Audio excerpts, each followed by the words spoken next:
বাহ বাহ বাহ, ছোটগুলো রাখে। হ্যাঁ, এটা কি? পান্তা ভাতের ঝোল। দেন, অল্প করে দেন, অল্প অল্প। ব্যাস ব্যাস ব্যাস ব্যাস ব্যাস। কার ভিতর থেকে বের হলো? এগুলো ভাই সব খলসা গাছ, দেখছেন?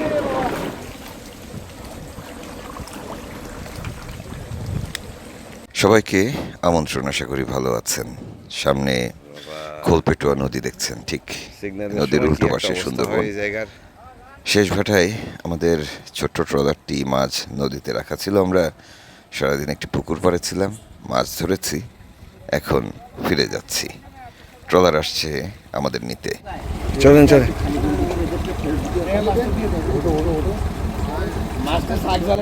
এই চুলার পরিষ্কার করা হয়েছে। একটু গরম পড়েছে চারপাশে, বৃষ্টি না হলে টিকে থাকার উপায় নাই এমন অবস্থার মধ্যে।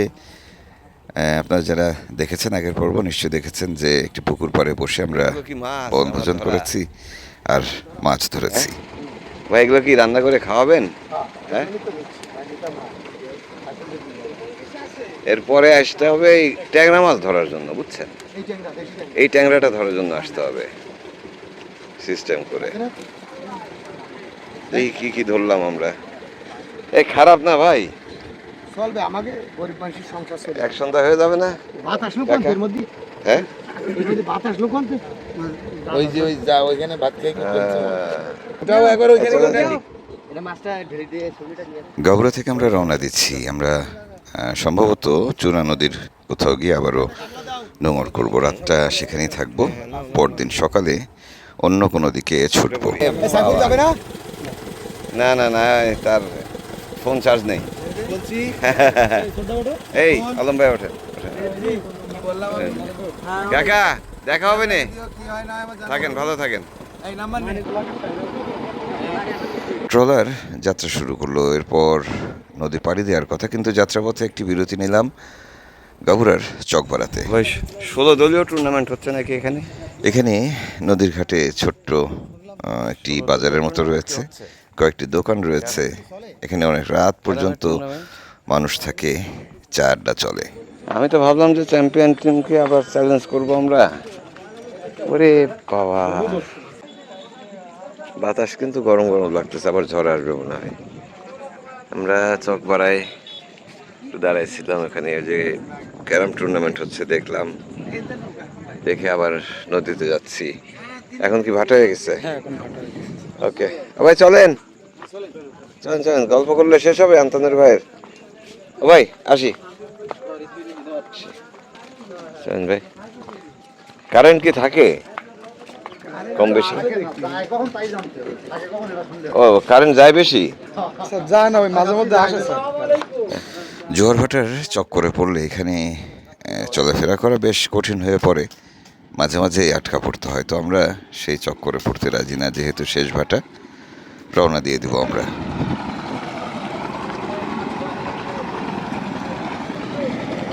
এখন পাড়ি দিচ্ছে না, তাই নাকি? আমাদের সাইজেরই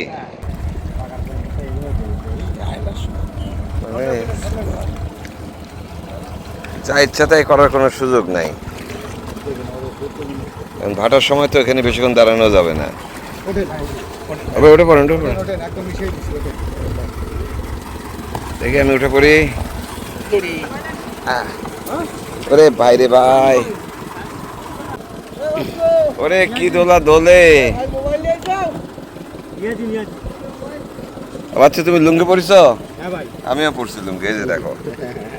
ও, আন্তর্জাতিক ভাই আসে, আবার আসবানি।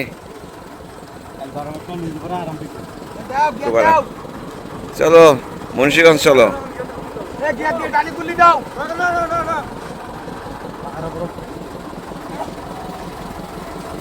ও ভাই, এটারে ব্যাক গিয়ার দেওয়া যায় না?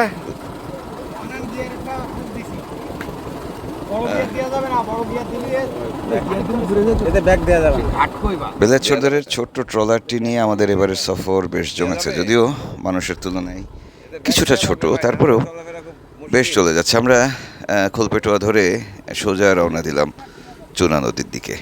ছুটলো আমাদের ছোট্ট ট্রলার। এই যে বুড়িগোয়ালি ফরেস্ট অফিস, রেঞ্জ অফিস আর কি।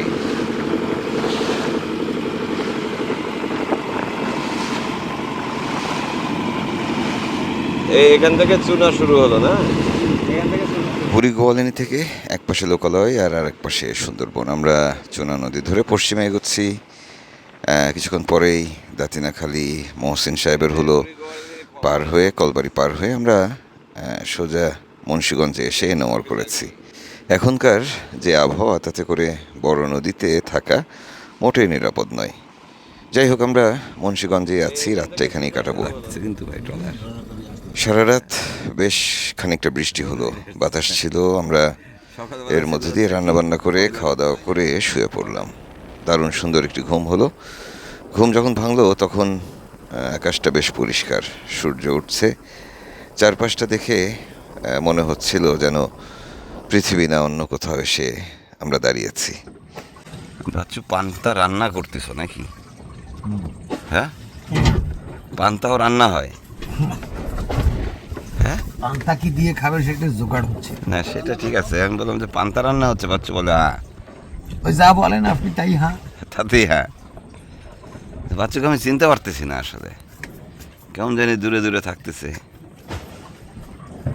কাহিনী কি বাচ্চু? এটা অঘটন ঘটাইছে। কিছু ঘটাইছো নাকি? দোষ না করলে তো আর এ করে না। হ্যাঁ, বুঝিনি।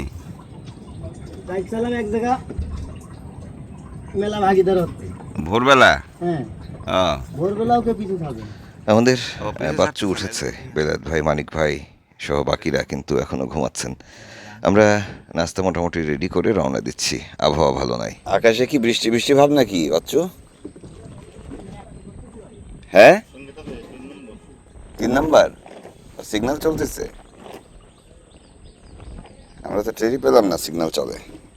আবহাওয়া বিভাগ আনুষ্ঠানিকভাবে সিগন্যাল জারি করুক বা না করুক, এই অঞ্চলের মানুষরা বুঝতে পারেন যে আবহাওয়া কোন দিকে যাচ্ছে। বিশেষ করে বঙ্গোপসাগরে যদি কোনো সাইক্লোন কিংবা ঘূর্ণিঝড়, নিদেন পক্ষে যদি কোনো লঘুচাপও হয়, সেটি বোঝা যায়। কারণ তখন সুন্দরবনের পরিস্থিতি একেবারে থমথমে হয়ে পড়ে।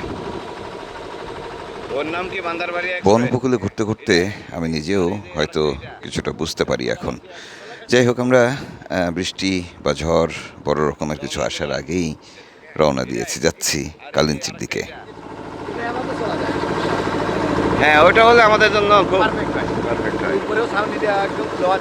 একেবারে ও একটুখানি ঢেকে ঢুকে দিলে বৃষ্টি সৃষ্টি কোনো ব্যাপার না। না, তল দিয়ে তো ইয়ে করা যাচ্ছে না। না, তলে থাকা যাবে তো। দুই পাশে খাট আছে। খাটও আছে। ওরে বাবা, এটা সব হচ্ছে এই মুন্সিগঞ্জের। সব বসে গেছে এখন। 3 মাস বসে থাকবে এবার। 3 মাস বসে থাকবে। হ্যাঁ, এই তো জঙ্গল। যাচ্ছি কোন জায়গায়? আমরা কোন পর্যন্ত যাব? গোলাখালি ভাই। গোলাখালি যাব? গোলাখালি। কালিঞ্চি গোলাখালি। লবণ জলের এই মানুষদের জীবনযাপন নিয়ে অনেক কথা এর মধ্যে বলেছি, অনেক বছর ধরে বলছি, সামনে বলতেই থাকবো যতদিন না এই অঞ্চলের মানুষের বঞ্চনা কাটে। সেই বঞ্চনার কথাগুলো শুনতে এবং শোনাতে, জানাতে মাঝে মাঝেই আমি এসেছি এই উপকূলে। অসংখ্যবার এসেছি বলা যায়। প্রতিবারই তুলে ধরার চেষ্টা করেছি এখানকার মূল সমস্যাগুলো, মানুষের কথাগুলো। যাই হোক, সেই নিয়ে বিস্তর আলোচনা করেছি। সামনেও আরও কথা হবে। লবণ জলের মানুষদের আসলে মুক্তির উপায় কী, সেটি নিয়ে সত্যিকার অর্থে বড় করে উদ্যোগ নিতে হবে, না হলে কাজ হবে না। আমরা সুন্দরবন উপকূলের চোনা নদী ধরে এগোচ্ছিলাম। সকাল হয়েছে, বেলায়েত ভাইদের ঘুম ভাঙল কেবল। ভাই, এই 3 দিন পর খোঁজ নিচ্ছে। ইয়ে টপ বার করে দেবো, ড্রাম দেবো, বসবেন। 3 দিন পর খোঁজ নিচ্ছে আমার। 3 দিন ধরে শুধু ঘুমাচ্ছে। 3 দিন ধরে ঘুমায়ে আজকে খোঁজ নিচ্ছে। কত জীবনে কোনদিন ওই ইঞ্জিনিয়ার ঠিক আছে, ইঞ্জিনের সাথে বাইরে ওঠে না, তাই স্টার্ট করে আজকে বাইরে মানে শক্তিতে। হ্যাঁ হ্যাঁ, এই পুরো ট্যুরে হ্যাঁ। আমার ইঞ্জিনে হাতই দেওয়া লাগতেছে না, ও স্টার্ট করতেছে। কি বিষয়? ভালো লাগে আমার, আমি থাকতে আমার বড় করে কষ্ট দেবো। ইঞ্জিন হচ্ছে এত ফ্রি, হ্যাঁ, যে পুরো গাড়ি স্টার্ট দিলেও স্টার্ট হবে। তার জন্য ও কোনো নাম দিচ্ছে সেটা ঠিক আছে। ও স্টার্ট দিয়ে নেতায় পড়তেছে ভাই, ঠিক আছে। আমার চেষ্টা ও স্টার্ট দিয়ে ঘুমায় পড়তেছে। ওই যে ও কাহিনী কি? বিবি পুজো করে। হ্যাঁ, ওই যে বনবিবির মন্দির ওখানে। লবণ জলের এই নারীদের জীবনটা যে কত কঠিন এটি আপনারা সামনাসামনি না দেখলে বুঝবেন না। কোনোভাবেই বোঝানো সম্ভব না যে এই মানুষগুলো দিনের একটা বড় সময় লবণ পানিতেই কাটিয়ে দেন। আর বিশেষ করে এই বন্ধের সময় আসলে কিছু করার থাকে না, পেটের ভাত জোগাড় করতে হলেও তাদের পানিতে নামতে হয়। না, এই বন্ধের সময় তো এখন এই সব এইভাবে চলা। 3 মাস, এই 3 মাস তো উপকূলীয় নদীতে মাছ না থাকার কারণ হচ্ছে হ্যাঁ, পেটের উপরে অত্যাচার চলছে। চলতেছে বেশি।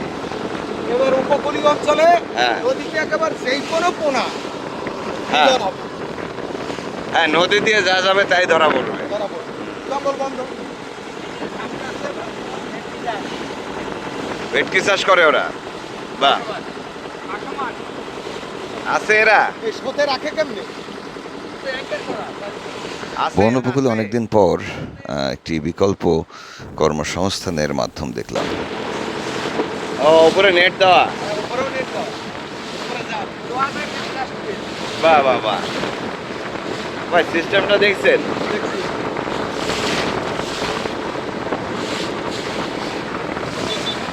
এগুলাও এটা বাচ্চা থেকে মনে হয়।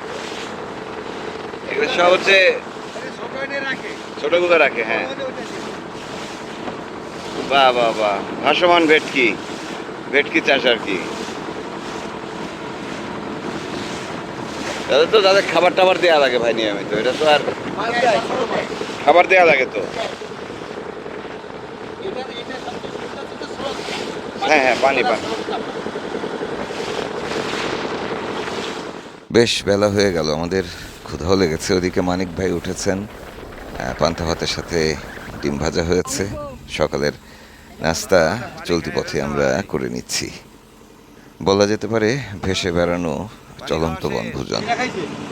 এ ভাতে খাই ফেলাইছে পানি। হাতে খায় ফেলছে মানিক। হ্যাঁ। তো মানিক খেয়ে ফেলিছে। মানিক ভাই খায় ফেলছে। হ্যাঁ,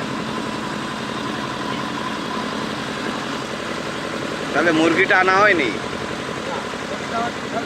যাওয়ার দিন খাবো। আমাদের এই বন উপকূলের সফরগুলো একরকম বনভোজনের মতোই হয়। আমরা কয়েকজন মিলে একটি ট্রলারে করে রওনা দিই।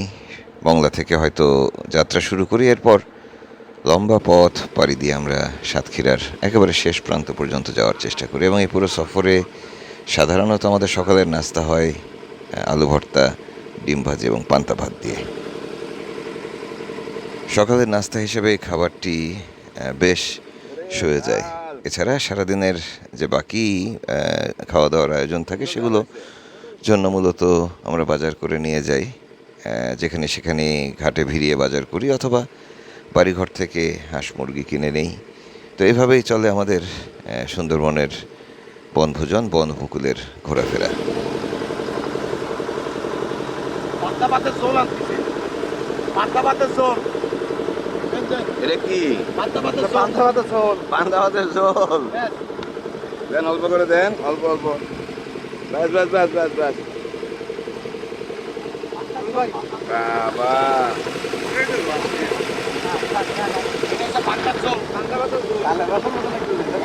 তবে আপনারা খাইছেন? সুন্দরবন উপকূলে আমাদের এ ধরনের সফরে কোনো কিছুই কখনো আটকে থাকে না। আমরা যখনই যেখানে আটকা পড়ি সেখানেই নতুন কোনো একটা পদ্ধতি বের হয়ে যায়। সুন্দরবনের মানুষেরা বেশ উদ্ভাবনী শক্তি সম্পন্ন।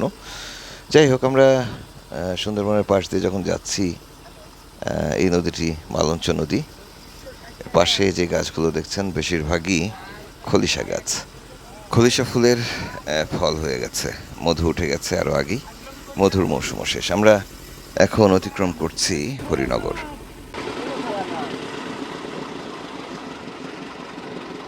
এই বনবিবির মন্দির। বেশ ভালো লাগছে, যেহেতু আমরা চলতি অবস্থায় রয়েছি, গায়ে বাতাস লাগছে। কিন্তু এখন যে গুমট পরিবেশ, তাতে করে কোথাও দাঁড়িয়ে শান্তি পাওয়া যাবে না। আমরা ছুটছি সোজা পশ্চিমে। ওই যে নেট। হ্যাঁ হ্যাঁ, আসেন। ওরে বাবা, ঠান্ডায় দিয়া। কার ভিতর থেকে বের হলো? রুমের ভিতর থেকে তা আমাদের 2 বার চা দিলেন, ওই বার চা কই? ওই বছর লেট হবে কেন? ওটা ওয়েটিং এ আছে, কি ওয়েটিং এ আছে, একটু লেট হবে কারণ হচ্ছে তাপ পড়ে গেছে। পড়ে গেছে?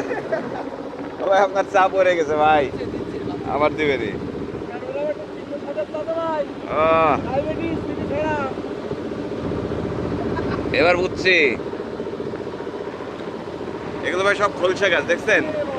এদিকে যে খোলসা মতো হয় না এত বেশি, এ দেখেন কুল দিয়ে সব খলিশা গাছ। জুন জুলাই আগস্ট সুন্দরবন বন্ধ থাকে আনুষ্ঠানিকভাবে, আগেও বলেছে আপনারা জানেন। এবং এই সময় যারা বৈধভাবে মাছ ধরেন, কাঁকড়া ধরেন, তাদের সুন্দরবনে প্রবেশের কোনো সুযোগ নেই। এমনকি পর্যটকদেরও প্রবেশের কোনো রকমের সুযোগ রাখা হয় না, কারণ সুন্দরবনকে এই সময় বিশ্রাম দেওয়া হবে এবং সুন্দরবনকে বিশ্রাম দেওয়ার জন্যই মূলত 3 মাসের এই নিষেধাজ্ঞা। একটি প্রশ্ন মাথায় ঘোরে সবসময় যে এই 3 মাস কি সত্যি সত্যি সুন্দরবন আসলে শান্তিতে থাকে, নিরাপদে থাকে, নাকি এই সময়ে চুরি করে আরও বেশি ক্ষতি করা হয় সুন্দরবনকে?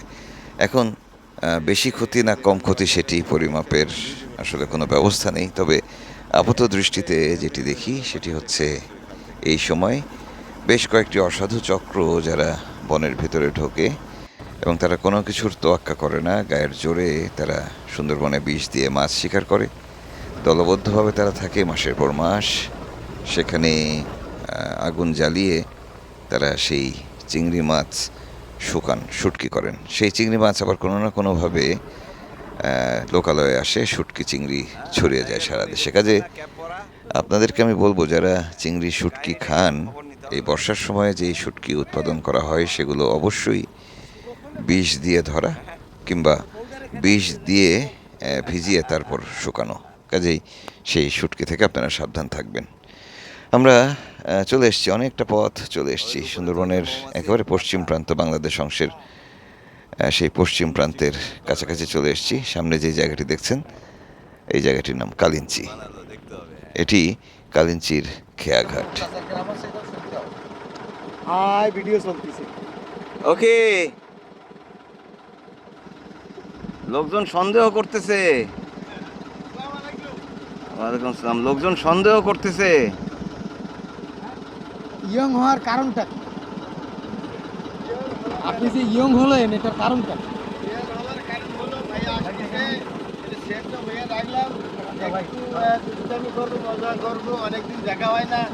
অন্য কোনো খেলা আছে? অন্য কোনো খেলা আছে? অন্য কোনো খেলা মানি না, বিশ্বাস করি না।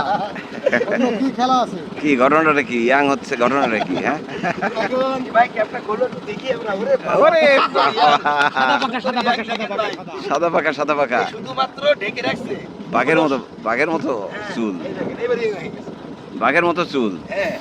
কালিঞ্চিতে আমাদের গনি ভাইয়ের বাড়ি। গনি টাইগার নামে যিনি পরিচিত, যিনি ভলান্টিয়ার হিসেবে প্রচুর মানুষ, বাঘে ধরা মানুষকে উদ্ধার করেছেন, জীবিত অথবা মৃত। তো সেই গনি ভাইয়ের এলাকায় এসেছি। কালিঞ্চিতে আমাদের পরিচিত আরও অনেক মানুষ রয়েছেন। এর উল্টো পাশে আছে গোলাখালী এবং এই জায়গায় 5 নদীর মোহনা আছে। পাশেই বাংলাদেশ ভারত সীমান্ত। সুন্দরবনের পাশে যে নদীটি রয়েছে সেই নদী ধরেই এই সীমান্ত একেবারে বঙ্গোপসাগর পর্যন্ত। আমরা এখানেই আগামী 2-1 দিন কাটাবো। আপাতত বিদায় নিচ্ছি কালিঞ্চি, গোলাখালী নিয়ে।